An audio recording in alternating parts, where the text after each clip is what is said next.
Bienvenido al canal Biografías Increíbles.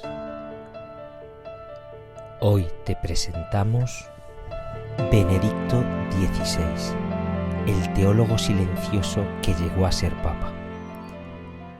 Hay hombres cuya vida parece diseñada para el ruido, para el gesto grandilocuente, para la escena pública, para el liderazgo visible. Y hay otros, más raros, cuya existencia se construye en silencio, entre libros, reflexiones profundas y largas horas de pensamiento, sin imaginar siquiera que algún día el mundo entero los observará, esperando cada una de sus palabras como si de ellas dependiera el rumbo espiritual de millones de personas. Joseph Aloysius Ratzinger pertenecía sin duda a este segundo grupo.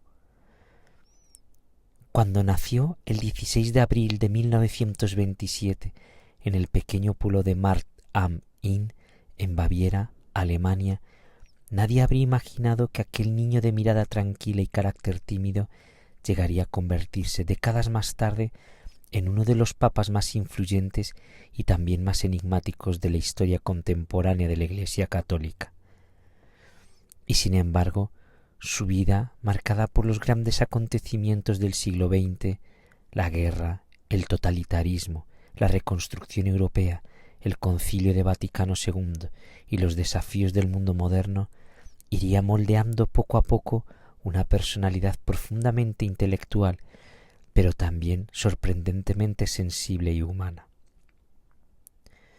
Joseph nació en una familia modesta, profundamente católica y marcada por una disciplina tranquila, casi doméstica, en la que la fe no era una obligación, sino una atmósfera cotidiana. Su padre, Joseph Ratzinger, era comisario de policía, un hombre recto, severo, pero profundamente contrario al nazismo, algo que marcaría decisivamente la infancia del futuro papa. Su madre, María Peintner, era cocinera en hoteles antes de casarse, una mujer dulce y silenciosa, que transmitió a sus hijos una religiosidad sencilla y profunda. Pocos saben que Joseph Ratzinger fue el menor de 3 hermanos y que su hermano mayor, George Ratzinger, también sería sacerdote, además de músico talentoso, lo que crearía entre ambos una relación entrañable que se mantendría durante toda su vida. Su hermana María, por su parte, permanecería soltera y dedicaría su vida al cuidado de Joseph, acompañándolo durante décadas, incluso cuando él ya era una figura pública internacional, manteniendo con él una relación de confianza y discreción absoluta. La música fue una de las primeras pasiones de Joseph. En su casa se escuchaban piezas clásicas, especialmente Mozart, compositor al que Benedicto XVI admiraría toda su vida, llegando incluso a decir, ya como papa, que escuchar a Mozart le permitía vislumbrar el cielo. Este amor por la música no era una afición superficial, formaba parte de su manera de entender la belleza como un camino hacia lo divino, una idea que más tarde desarrollaría en sus escritos teológicos. Pero la infancia de Joseph no sería tranquila durante mucho tiempo. Cuando el régimen nazi comenzó a expandirse por Alemania, su familia, abiertamente crítica con el totalitarismo, tuvo que mudarse varias veces, buscando evitar conflictos con las autoridades. Este detalle, poco mencionado, influyó profundamente en el joven Ratzinger, que crecería observando cómo la ideología política podía invadir la vida cotidiana, incluso la espiritualidad.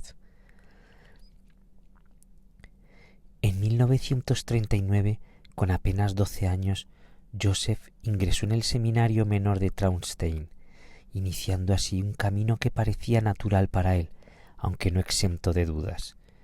Sin embargo, la Segunda Guerra Mundial interrumpiría bruscamente su formación. Como todos los jóvenes alemanes de su edad, fue enrolado obligatoriamente en las juventudes hitlerianas, una afiliación que más tarde generaría controversia, aunque era obligatoria y no implicaba adhesión ideológica personal. Uno de los datos menos conocidos es que Joseph Ratzinger, durante la guerra, fue asignado a una unidad antiaérea en las fuerzas de Múnich, donde su tarea consistía, entre otras cosas, vigilar instalaciones industriales. Él mismo recordaría más tarde esos años como un periodo de confusión y sufrimiento, en el que muchos jóvenes se sentían atrapados entre la obediencia y la conciencia. En 1945, cuando la guerra llegaba a su fin, Ratzinger desertó del ejército alemán, una decisión arriesgada que podría haberle costado la vida si hubiese sido capturado por las autoridades nazis. Caminó durante días hasta regresar a su hogar, donde poco después fue detenido por tropas estadounidenses y retenido brevemente en un campo de prisioneros de guerra. Aquella experiencia, breve pero intensa, marcaría su visión del sufrimiento humano y de la fragilidad de las estructuras políticas. Tras la guerra, Alemania era un país devastado, tanto material como espiritualmente. Fue en ese contexto de reconstrucción donde Joseph retomó sus estudios junto a su hermano George. Ambos ingresaron en el seminario de Freising y posteriormente en la Universidad de Múnich, donde Joseph destacó rápidamente por su inteligencia y profundidad intelectual. Sus profesores comenzaron a notar algo peculiar en él. No era simplemente un estudiante brillante, sino alguien con una capacidad extraordinaria para sintetizar ideas complejas y expresarlas con claridad. Años después, esta habilidad lo convertiría en uno de los teólogos más respetados del siglo XX.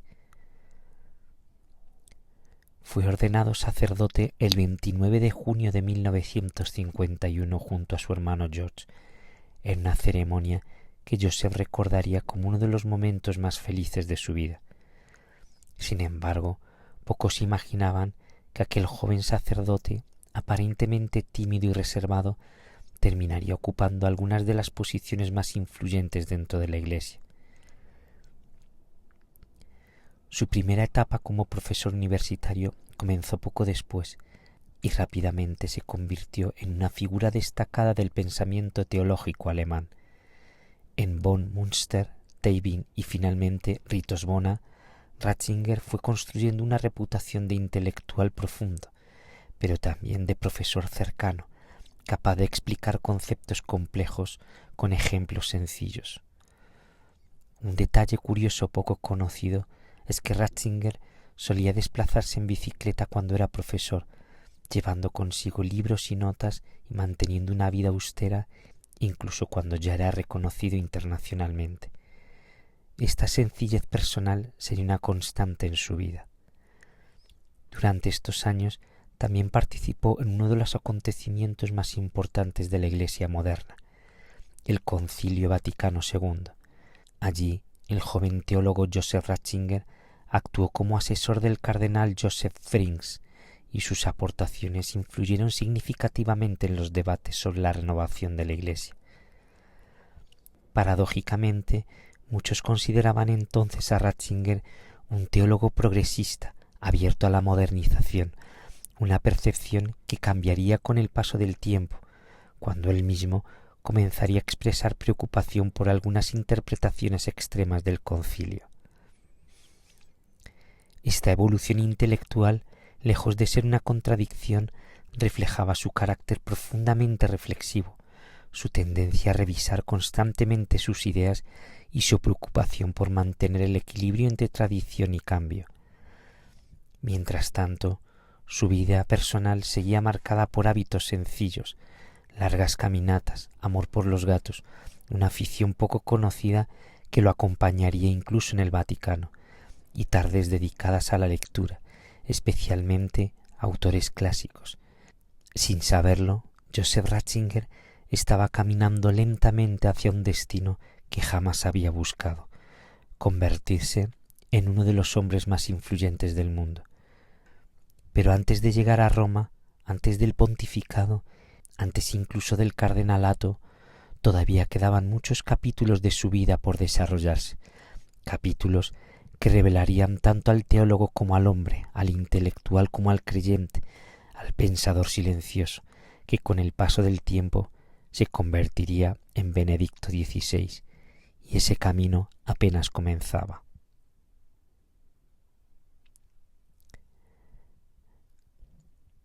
teólogo silencioso que llegó a ser papa. Cuando terminó el Concilio Vaticano II en 1965, la Iglesia Católica había entrado en una nueva etapa de su historia, una etapa marcada por el diálogo con el mundo moderno, por la renovación litúrgica, por la apertura intelectual y pastoral y por una sensación generalizada de cambio que para algunos significaba esperanza, pero para otros incertidumbre. Joseph Ratzinger, que había participado como uno de los teólogos más jóvenes e influyentes del concilio, observaba este momento con una mezcla de entusiasmo y prudencia, consciente de que toda transformación profunda implicaba también riesgos. Durante aquellos años posteriores al concilio, Ratzinger enseñaba en la Universidad de Tübingen, una de las instituciones académicas más prestigiosas de Alemania, y su fama como teólogo crecía rápidamente.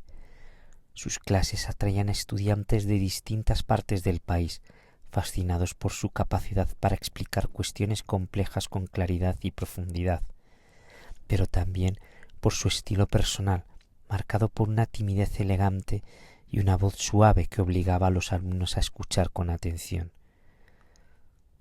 Sin embargo, el ambiente universitario comenzaba a cambiar. A finales de los años 60, las protestas estudiantiles, el clima político radicalizado y la influencia de corrientes ideológicas cada vez más confrontativas transformaron la vida académica. Ratzinger, que valoraba profundamente el diálogo intelectual, se sintió inquieto ante la creciente politización del pensamiento teológico. Uno de los episodios menos conocidos de su vida ocurrió precisamente en esa época.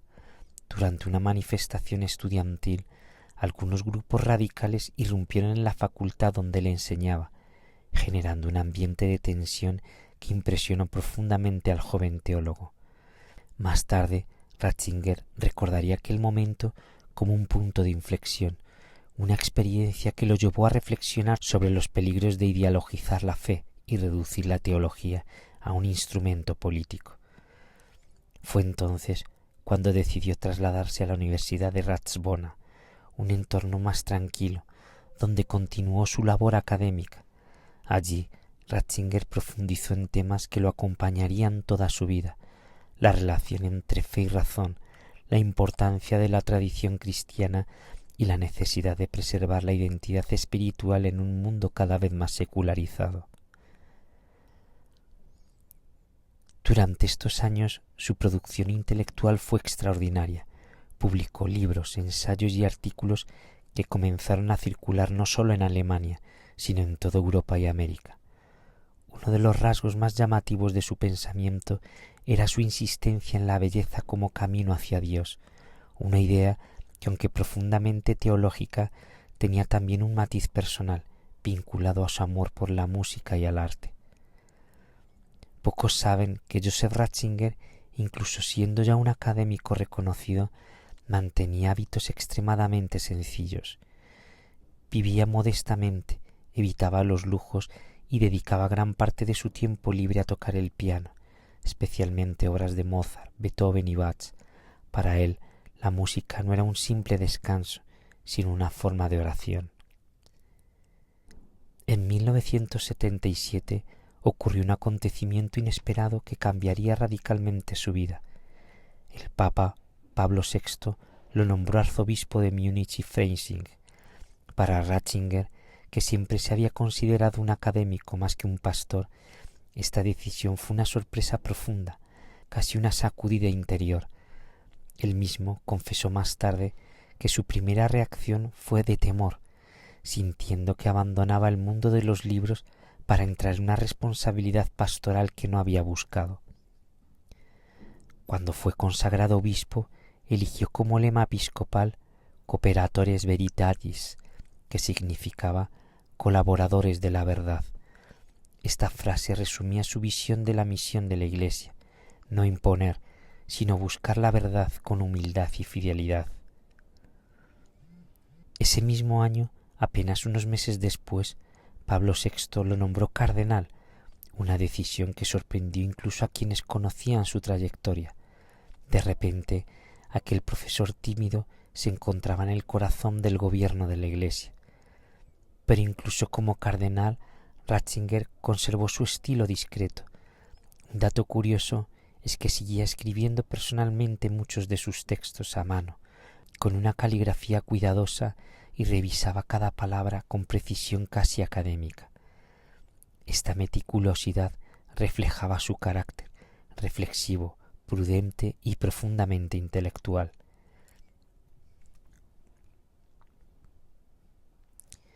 En 1981, el Papa Juan Pablo II lo llamó a Roma para ocupar uno de los cargos más importantes del Vaticano, prefecto de la Congregación de la Doctrina de la Fe, organismo encargado en velar por la doctrina católica.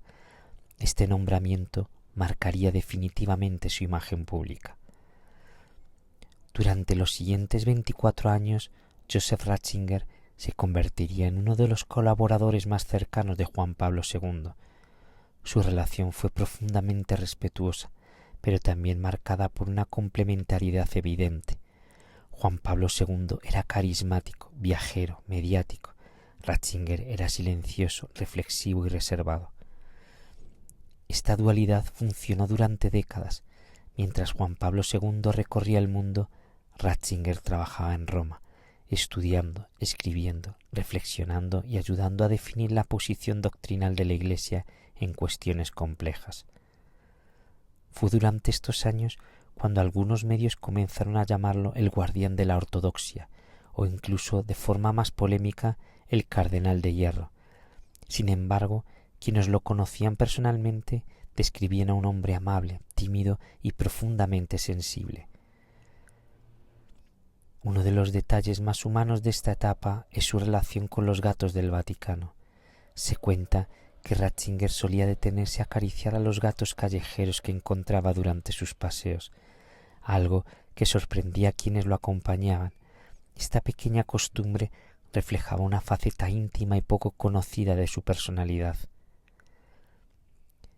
También mantenía una disciplina diaria muy particular. Se levantaba temprano, celebraba misa, dedicaba largas horas al estudio y terminaba el día escuchando música clásica. Su vida, incluso en el Vaticano, seguía siendo la de un intelectual más que la de un político. Durante los años 90 y principios de los 2000, Ratzinger se convirtió en una de las voces más influyentes de la Iglesia, participando en debates sobre bioética, secularización, relativismo moral y diálogo interreligioso. Sus intervenciones, siempre cuidadosamente elaboradas, reflejaban su preocupación por el futuro espiritual de Europa y del mundo. Pocos imaginaban entonces que, a pesar de su edad y su carácter reservado, Joseph Ratzinger estaba cada vez más cerca de asumir una responsabilidad que cambiaría definitivamente su vida. Porque cuando Juan Pablo II comenzó a debilitarse físicamente, muchos dentro del Vaticano empezaron a mirar hacia el cardenal alemán, el teólogo silencioso, el hombre de los libros y el colaborador fiel. Y sin buscarlo, sin planearlo, sin desearlo, Joseph Ratzinger comenzaba a caminar hacia el momento más inesperado de su vida, el momento en el que el teólogo se convertiría en papa. La primavera de 2005 llegó a Roma cargada de una emoción silenciosa, casi contenida, como si el mundo entero presintiera que estaba a punto de cerrarse una de las etapas más largas y significativas de la historia contemporánea de la Iglesia. Juan Pablo II, el Papa viajero, el líder carismático que había acompañado al mundo entero durante más de un cuarto de siglo, se encontraba visiblemente debilitado.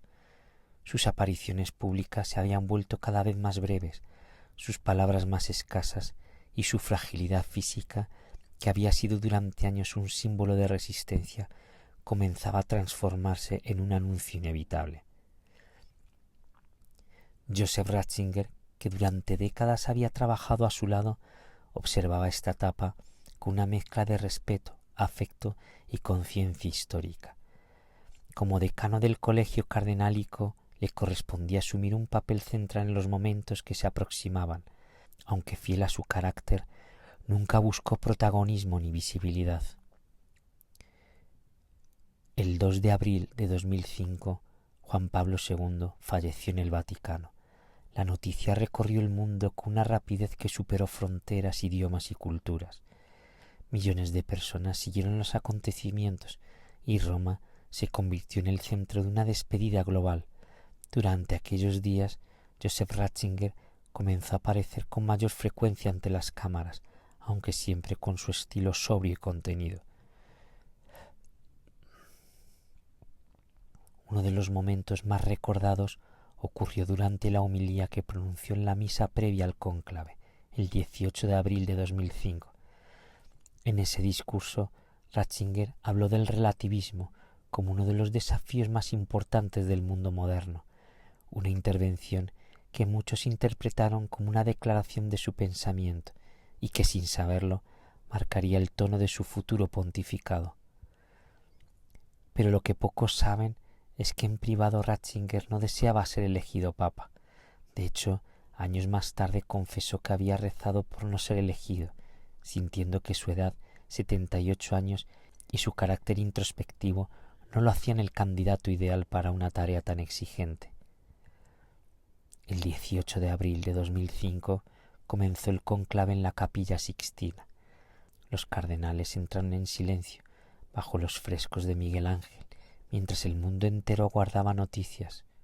Joseph Ratzinger, como decano, presidía las primeras ceremonias, conscientes de la importancia histórica del momento, pero sin imaginar que su nombre comenzaba a consolidarse entre los más votados. Las votaciones se sucedieron rápidamente. Según algunos testimonios posteriores, el consenso alrededor del Ratzinger comenzó a formarse desde las primeras rondas. Su larga experiencia, su cercanía con Juan Pablo II y su prestigio intelectual lo convertían en una figura de continuidad y estabilidad. El 19 de abril de 2005, en la cuarta votación, Joseph Ratzinger fue elegido papa. Cuando aceptó la elección, pronunció unas palabras sencillas en latín, como dicta la tradición. Luego eligió el nombre de Benedicto XVI, un nombre cargado de significado. Con él quiso rendir homenaje tanto a San Benito, patrono de Europa, como al Papa Benedicto XV, conocido por sus esfuerzos de paz durante la Primera Guerra Mundial. Un detalle poco conocido es que tras su elección, Ratzinger parecía visiblemente emocionado, incluso abrumado. Algunos cardenales recordaron que su expresión reflejaba una mezcla de serenidad y responsabilidad, como si comprendiera plenamente el peso del momento. Cuando apareció en el balcón de la Basílica de San Pedro, el nuevo papa saludó al mundo con palabras que sorprendieron por su humildad. Después del gran papa Juan Pablo II, los señores cardenales me han elegido a mí, un simple y humilde trabajador de la viña del Señor. Estas palabras marcaron el inicio de un pontificado distinto, más silencioso, más reflexivo, pero profundamente significativo. Los primeros días de Benedicto XVI estuvieron llenos de gestos que reflejaban su personalidad. Uno de ellos ocurrió cuando decidió continuar utilizando algunos objetos personales sencillos, evitando cambios innecesarios. También se supo que prefería mantener su rutina de estudio y lectura incluso después de convertirse en papa. Otra anécdota curiosa ocurrió pocos días después de su elección. Se cuenta que al regresar a la residencia donde se hospedaba antes del cónclave, Benedicto XVI insistió en pagar personalmente la cuenta de su habitación, explicando que no quería dejar asuntos pendientes. Este gesto, aparentemente pequeño, reflejaba su carácter meticuloso y humilde. También sorprendió su estilo comunicativo. A diferencia de Juan Pablo II, que improvisaba con frecuencia, Benedicto XVI prefería discursos cuidadosamente preparados, con una precisión teológica y lingüística que reflejaba su formación académica. Durante los primeros meses, muchos observadores comenzaron a descubrir facetas poco conocidas del nuevo Papa. Su sonrisa tímida, su tono pausado, su amor por la música, su inclinación por la reflexión silenciosa, todo ello contrastaba con la imagen de autoridad doctrinal que algunos medios se habían construido. Un detalle entrañable es que Benedicto XVI continuó tocando el piano en el Vaticano, especialmente obras de Mozart. Para él, la música seguía siendo una forma de descanso y contemplación, incluso en medio de las responsabilidades del pontificado. También mantuvo su amor por los gatos. Aunque no tenía uno propio en el Vaticano, se alegraba cuando veía animales durante sus viajes o paseos, algo que sus colaboradores recordaban con afecto. Su pontificado comenzó con viajes internacionales, encuentros con líderes religiosos y reflexiones profundas sobre la fe y la razón. En su primer viaje fuera de Italia, a Alemania, su país natal, fue recibido con emoción, aunque también con cierta sorpresa, al ver a aquel profesor universitario convertido en líder espiritual mundial. Poco a poco el mundo comenzó a descubrir que Benedicto XVI no era un papa de gestos espectaculares, sino de pensamiento profundo, de palabras meditadas, de silencios significativos.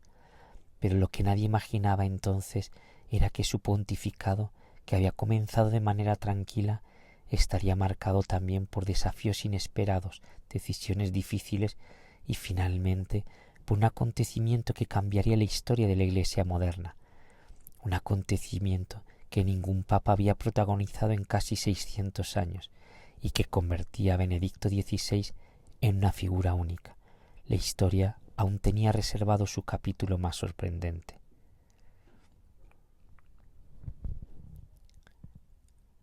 El pontificado de Benedicto XVI comenzó sin estridencias, sin grandes gestos teatrales ni discursos encendidos, sino con una serenidad intelectual que poco a poco fue revelando la esencia de su personalidad, la de un pensador profundo que entendía el liderazgo no como espectáculo, sino como una forma de servicio silencioso, sostenido por la reflexión, la prudencia y la fidelidad de sus convicciones. Desde el inicio, Benedicto XVI mostró una prioridad clara: fortalecer el diálogo entre la fe y la razón, una preocupación que lo había acompañado durante toda su vida académica y que ahora, como papa, adquiría una dimensión global. Para él, uno de los grandes desafíos del mundo moderno era la separación creciente entre la espiritualidad y el pensamiento racional, una fractura que, según su visión, empobrecía tanto a la religión como a la cultura contemporánea.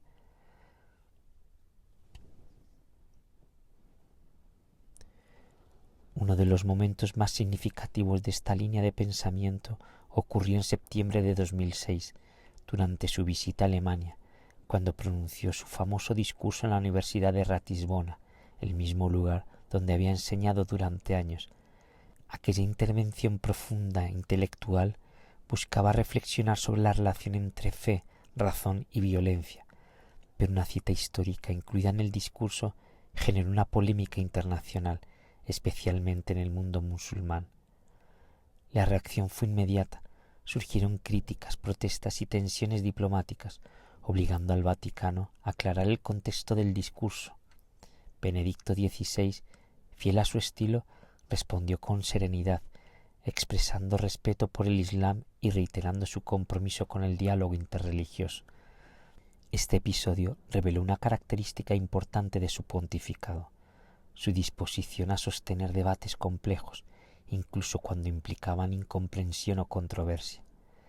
Pero mientras los medios se concentraban en las polémicas, Benedicto XVI continuaba desarrollando su trabajo con una disciplina casi monástica.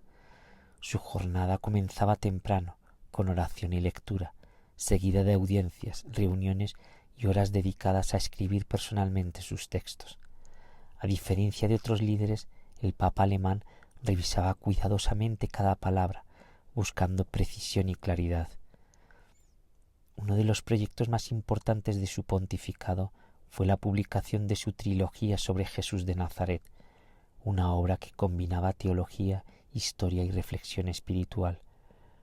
Lo notable de estos libros es que Benedicto XVI los firmó como Joseph Ratzinger, explicando que no se trataba de documentos oficiales del Papa, sino de su reflexión personal como teólogo. Este gesto reflejaba su humildad intelectual y su respeto por el debate académico. Un dato curioso poco conocido es que Benedicto XVI escribía gran parte de sus textos a mano antes de pasarlo a formato digital, manteniendo un método de trabajo tradicional incluso en la era tecnológica. Sus colaboradores recordaban su escritorio lleno de libros, notas y documentos cuidadosamente organizados. Durante su pontificado también realizó numerosos viajes internacionales, aunque siempre con un estilo más reflexivo que espectacular.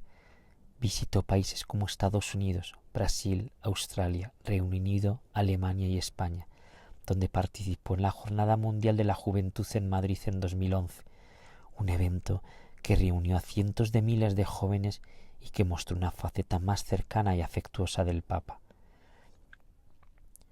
Uno de los momentos más recordados de ese viaje ocurrió cuando una tormenta inesperada interrumpió la vigilia con los jóvenes. Mientras el viento y la lluvia azotaban el lugar, Benedicto XVI permaneció en el escenario, en silencio, transmitiendo una imagen de serenidad que fue interpretada como símbolo de firmeza espiritual. Pero no todo fueron momentos tranquilos. Su pontificado estuvo marcado también por desafíos difíciles, como la crisis de abusos sexuales dentro de la Iglesia, un tema que Benedicto XVI abordó con una actitud considerada firme por muchos observadores. Promovió investigaciones, encuentros con víctimas y medidas disciplinarias, mostrando una voluntad de afrontar el problema con seriedad. Otro aspecto poco conocido es que durante estos años Benedicto XVI comenzó a experimentar un cansancio físico creciente. Aunque mantenía su disciplina intelectual, sus colaboradores notaban que el ritmo del pontificado resultaba cada vez más exigente para el hombre que había asumido el cargo con 78 años. A pesar de ello, continuó trabajando con intensidad, seguía tocando el piano cuando tenía tiempo, escuchando a Mozart y Beethoven y manteniendo su amor por la lectura. También conservó su cercanía con su hermano George, con quien hablaba regularmente por teléfono, manteniendo una relación familiar que lo acompañó hasta el final de su vida. Un detalle entrañable es que Benedicto XVI disfrutaba especialmente de los paseos tranquilos dentro del Vaticano, donde encontraba momentos de silencio entre jardines y caminos poco transitados. Allí, lejos de las cámaras, continuaba siendo el profesor reflexivo de siempre. Sin embargo, a medida que pasaban los años, comenzó a madurar en su interior una decisión que nadie esperaba. Benedicto XVI, consciente de sus limitaciones físicas, empezó a reflexionar sobre la posibilidad de renunciar, algo extremadamente inusual en la historia moderna de la Iglesia.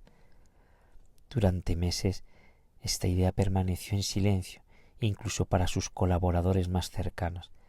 Era una decisión que requería reflexión profunda, oración y valentía.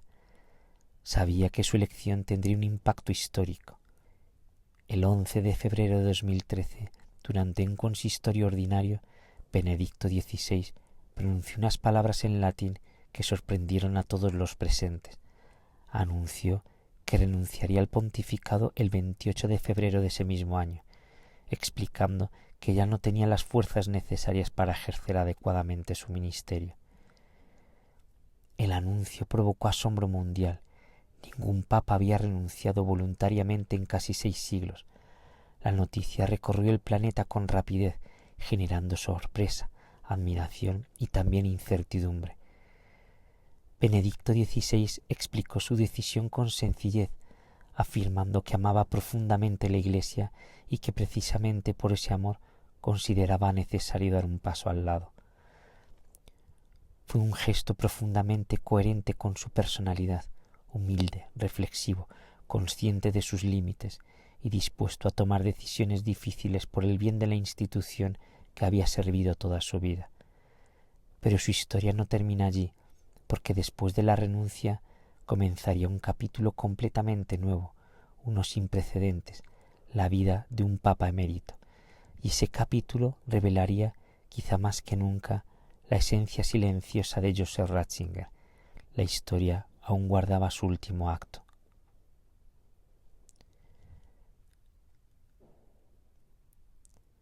El 28 de febrero de 2013 Cuando el helicóptero blanco despegó del Vaticano y se elevó lentamente sobre Roma, el mundo entero comprendió que estaba presenciando un momento histórico sin precedentes.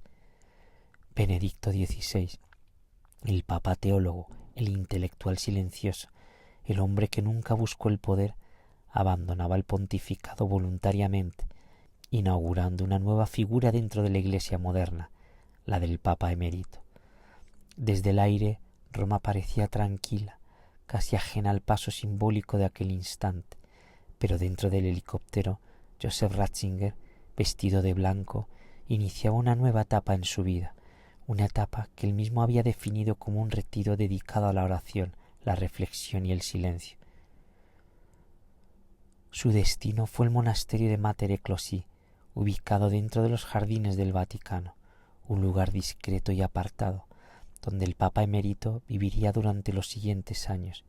Allí su vida adoptó un ritmo sencillo, casi monástico, muy similar al que había mantenido siempre en su interior, incluso durante los años de mayor responsabilidad. Su rutina comenzaba temprano, con oración y lectura, seguida de largas horas dedicadas al estudio. A pesar de su retiro, Benedicto XVI continuó escribiendo ocasionalmente, reflexionando sobre teología, historia y espiritualidad. Sus textos, aunque cada vez más escasos, seguían mostrando la claridad intelectual que lo había caracterizado durante toda su vida. Uno de los aspectos más singulares de esta etapa fue la convivencia inédita entre el Papa emérito y un Papa en ejercicio. Cuando el cardenal argentino Jorge Mario Bergoglio fue elegido como el Papa Francisco el 13 de marzo de 2013, comenzó una relación que despertó enorme interés en todo el mundo. Sin embargo, lejos de cualquier tensión, la relación entre Benedicto XVI y Francisco estuvo marcada por el respeto mutuo y la cordialidad. Se reunían ocasionalmente, compartían conversaciones privadas y en algunos momentos incluso celebraron actos públicos juntos, algo completamente nuevo en la historia moderna de la Iglesia. Un detalle poco conocido es que Benedicto XVI seguía con atención la vida de la Iglesia, aunque evitaba intervenir públicamente. Su intención era clara: no interferir, no opacar, no generar confusión. Quería ser, como él mismo había dicho, un peregrino que se retira a la montaña para rezar. Durante estos años también continuó disfrutando de pequeñas alegrías personales. Escuchaba música clásica, especialmente Mozart, Beethoven y Schubert. A veces tocaba el piano, aunque cada vez con menos frecuencia debido a su edad. Sus colaboradores recordaban esos momentos como instantes de serenidad profunda. También mantenía su amor por los gatos, que seguían apareciendo ocasionalmente en los jardines del Vaticano. Esta pequeña imagen, la de un papa emérito caminando lentamente y deteniéndose a observar a un gato, reflejaba la sencillez que había caracterizado toda su vida. Otro dato curioso es que Benedicto XVI continuó escribiendo cartas personales, muchas de ellas dirigidas a amigos teólogos o personas que le escribían desde distintas partes del mundo. A pesar de su retiro, mantenía una relación discreta pero cercana con quienes lo admiraban. Con el paso de los años, su salud comenzó a debilitarse lentamente. Su voz se volvió más suave, sus movimientos más lentos, pero su lucidez intelectual permaneció intacta durante mucho tiempo. Quienes lo visitaban destacaban su serenidad, su sonrisa tranquila y su capacidad de escuchar con atención. Uno de los momentos más emotivos de esta etapa ocurrió en 2020, cuando falleció su hermano George Ratzinger, a quien Benedicto XVI había estado profundamente unido durante toda su vida. Poco antes de su muerte, el Papa emérito viajó a Alemania para despedirse de él, en lo que sería su último viaje fuera de Italia. Aquel encuentro fue profundamente significativo. Dos hermanos que habían compartido vocación, música, fe y vida se despedían después de más de 90 años de historia común. Para Benedicto XVI fue uno de los momentos más íntimos y conmovedores de su vida. Después de esa despedida, su vida se volvió aún más tranquila. Pasaba largas horas en silencio, leyendo, rezando y reflexionando. Sus apariciones públicas se volvieron cada vez más escasas, pero cada una de ellas despertaba interés y afecto. Finalmente, el 31 de diciembre de 2022, Joseph Ratzinger, Benedicto XVI, falleció en el Vaticano a los 95 años de edad. Su muerte marcó el final de una vida extraordinaria, una vida que había atravesado casi un siglo de historia, desde la Alemania de entreguerras hasta el mundo globalizado del siglo XXI. Las reacciones llegaron desde todo el mundo. Líderes religiosos, políticos, intelectuales y millones de fieles recordaron su figura como la de un hombre profundamente intelectual, pero también humilde, silencioso y profundamente humano. Su funeral, celebrado en la plaza de San Pedro, fue presidido por el Papa Francisco, otro hecho histórico que simbolizaba la continuidad y el respeto entre ambos pontificados. Fue una ceremonia sobria, acorde con la personalidad de Benedicto XVI. Con su muerte, muchos comenzaron a reflexionar sobre su legado, el teólogo que llegó a ser papa, el académico que asumió la responsabilidad más alta de la Iglesia, el hombre que renunció al poder por humildad, el pensador que defendió el diálogo entre fe y razón. Pero quizá lo más singular de su vida fue precisamente su coherencia. Desde su infancia en Baviera hasta sus últimos días en el Vaticano, Joseph Ratzinger permaneció fiel a su esencia, un hombre silencioso, amante de la música, apasionado por la verdad y profundamente convencido de que la fe y la razón no eran enemigas, sino compañeras en la búsqueda del sentido de la vida. En una época marcada por el ruido, la rapidez y la confrontación, Benedicto XVI representó la fuerza de la reflexión, la serenidad del pensamiento y la humildad del servicio. Y así, el niño tímido de Baviera, el joven teólogo, el cardenal silencioso, el papa inesperado, el pontífice que renunció, el anciano que rezaba en silencio, cerró su historia dejando tras de sí una huella profunda, discreta pero duradera. Una huella que como su voz suave continúa resonando más allá del tiempo, porque algunas vidas no se imponen con estruendo, sino que permanecen silenciosamente en la memoria del mundo, y la de Benedicto XVI fue sin duda una de ellas.